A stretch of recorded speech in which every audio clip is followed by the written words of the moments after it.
Hello ladies and gentlemen, and welcome to another Is It Worth the Grind video. So today we are looking at the FE 4005, the British Tier 10 tank destroyer. So is this thing worth the grind? Well, fuck no it isn't. It is one of the worst Tier 10 TDs in one of the worst lines in the game, so I would probably recommend you to avoid this at all cost. There's multiple reasons for that, but we will get into the grind first. So there's two ways of getting to the FE 4005, medium way or the TD way. I haven't even touched the mediums, but as far as I know, the Firefly is not really all that special despite its name and fame. It is just too slow to be considered a good medium tank. And when it comes to the TDs, the Tier 5 is a TD that goes backwards faster than it goes forward, so that's all there is to say about it. I didn't even play it, I didn't even want to go through that pain. When we get to Tier 6 though, we get to the Achilles. It's a decent Tier 6 TD, it's nowhere near as good as the Jackson or the Hellcat, but it's alright. It gets the same gun, the 17 pounder, that pretty much all these tanks get for like 3 or 4 tiers. It's reasonably decent, the tank. The grind wise, there's not really much to say. You get this Tier 5 engine, pretty much it goes through till Tier 8 or something, so there's not really much to grind here at all. When we get to the Tier 7, we get to the worst Tier 7 in the game, pretty much. The Challenger, extremely poor tank. First of all, you get the extremely horrible turret traverse, which pretty much buries this thing. 16 degrees is pretty much mouse levels of turret traverse. You get the same 17 pounder, which might seem like a reasonable gun, but it really isn't for a Tier 7 TD. I mean, there's 152mm guns and other Tier 7 TDs, and most of them get around like 100.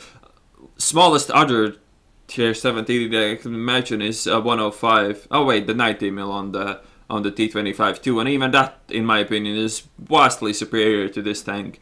Otherwise, again, Tier 5 engine. This tank is really bad, just because it kind of feels like a medium tank, just because it's speedy, but you can't use it as a medium tank because the turret is really bad, and you have weak spots on top of it as well, so it's not even all that good on hull down, and the turret is complete trash to begin with, so you're not gonna bounce anything with it.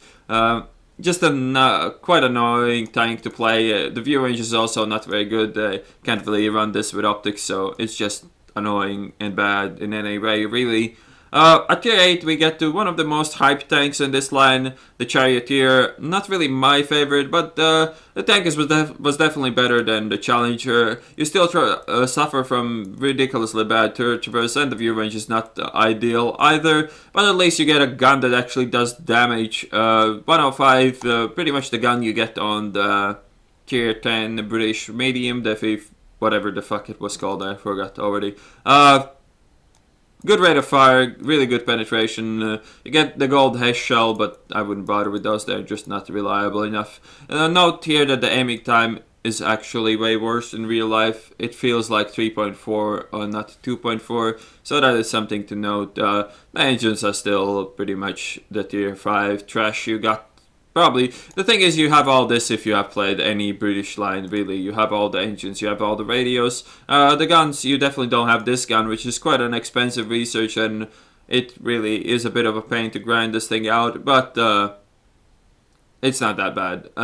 At Tier 9, we get to my highlight of the grind, Conway. Actually, on paper it might have looked pretty damn bad, but in real life I found out that the tank was quite a lot better than I expected. It is still clunky, still suffers from bad turret traverse and bad gun depression, but the gun is actually really good, really reliable, good penetration, good alpha damage, and extremely good rate of fire.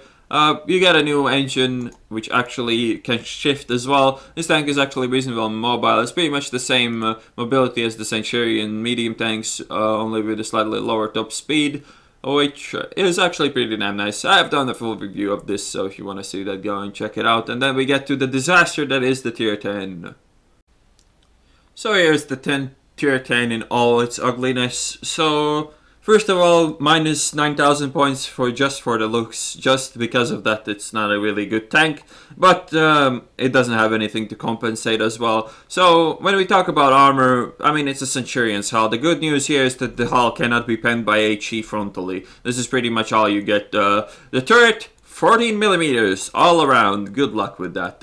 It's big as a house, and you don't have any gun depression or gun elevation, so fuck you.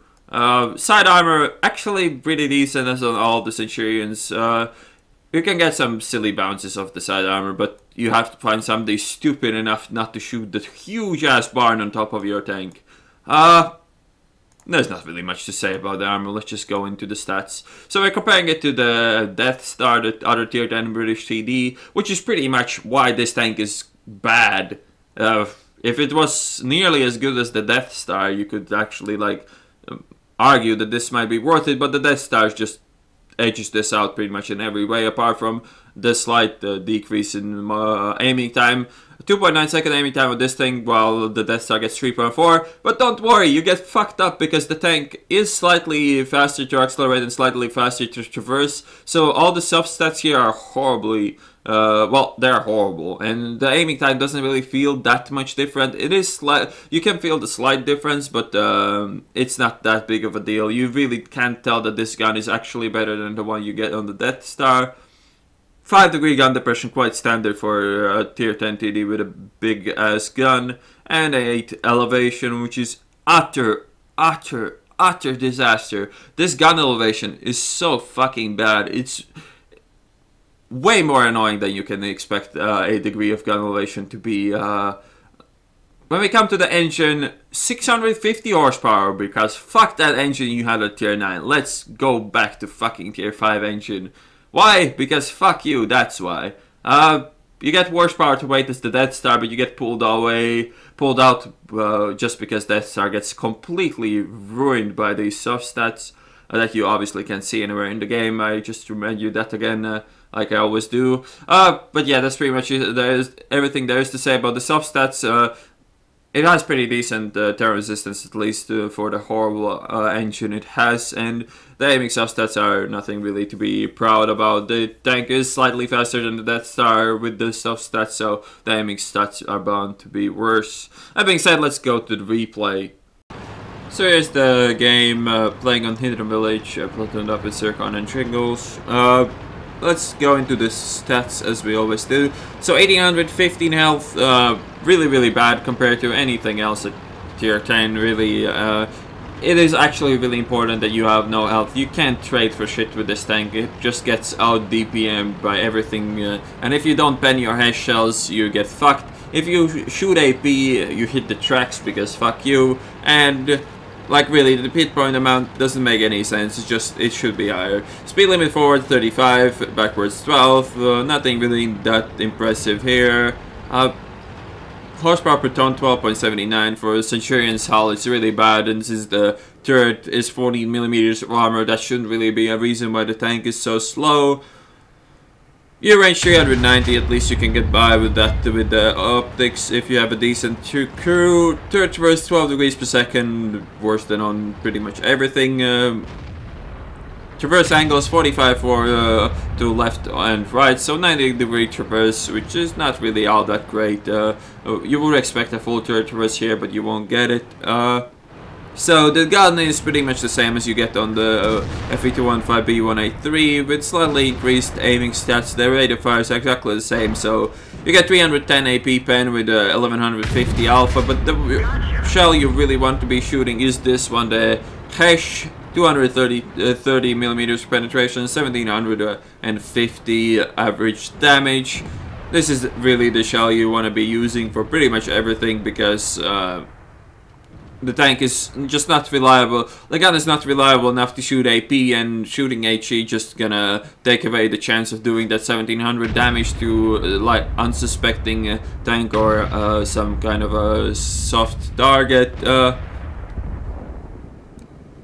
Accuracy on the gun 0.38, aiming time 3 seconds. It is better than on the Death Star by a tiny bit, and you don't really feel it all that much because the tank is slightly faster, so the aiming stats, as you saw, get fucked. and the gun elevation and the depression you already saw is pretty damn horrible.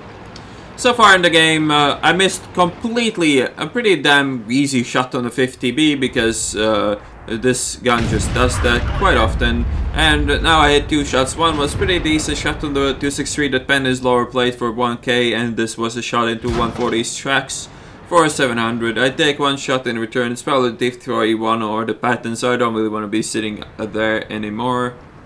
So as you can see, my ammo loaded is 10 premium HESH and 2 AP shells. You can use the regular HE over the premium HESH. It's just gonna take away the chance of penning like medium tanks frontally and things like that, but you can still get some nice penetrations with the regular HE at times as well. You really need to find shots into somebody's flat side armor or something along those lines. You have 92 HE pen. You can pen the sides of medium tanks and things like that, but don't expect to pen much with it. But it is an alternative. AP shells on this tank are just not reliable enough.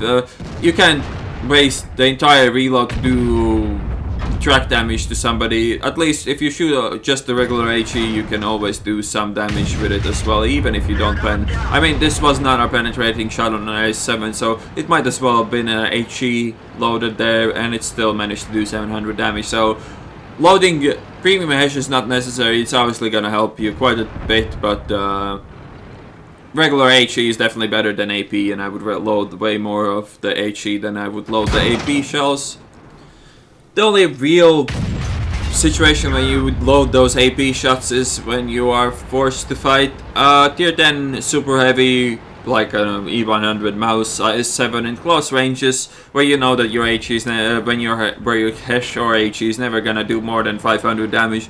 Then you might load that HESH and try to go AP and try to go for the 1000 damage over the 500. The problem with that is that even though that you have 310 penetration, you still need to aim your shots at the flat parts of their tanks, and the gun aiming is better than on the Death Star, but this tank will never bounce anything, so you'll always, if you sit there and aim, you'll always trade health, and you don't have a lot of health to trade, and you have no armor to back it up as well, so a tank is really clunky in that way, and you really have to find a good positions on the map where you can get some good shots without being spotted.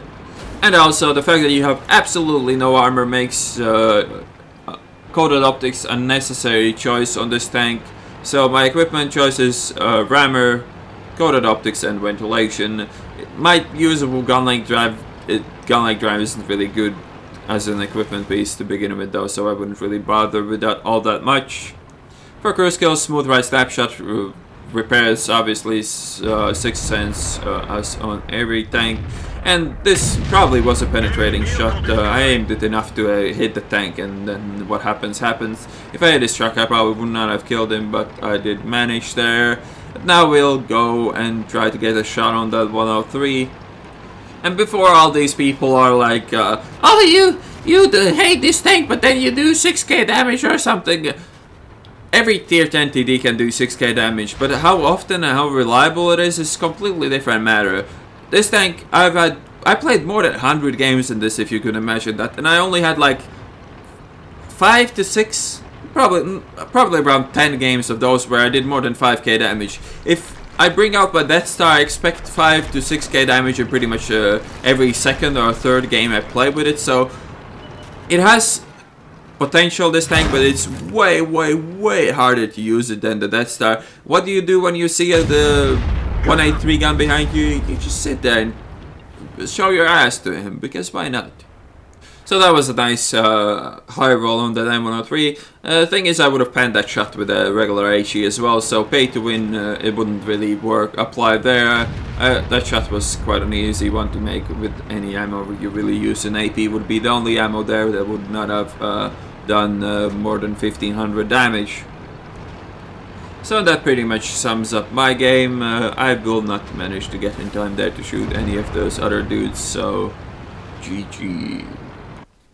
So here's the end plate. Ace Tanker, 1833 experience with premium count, high caliber, 6k damage done, 2026 assisted, lost 4k credits, which isn't that bad for spamming full hash. As you can see, a lot of criticals, 16 critical hits with only 6 shots fired, or 6 shots that actually hit anything. I could have done more if I hit that 50B at the start, but as I said, this gun is just unreliable, so you can't expect to hit all the shots you fire.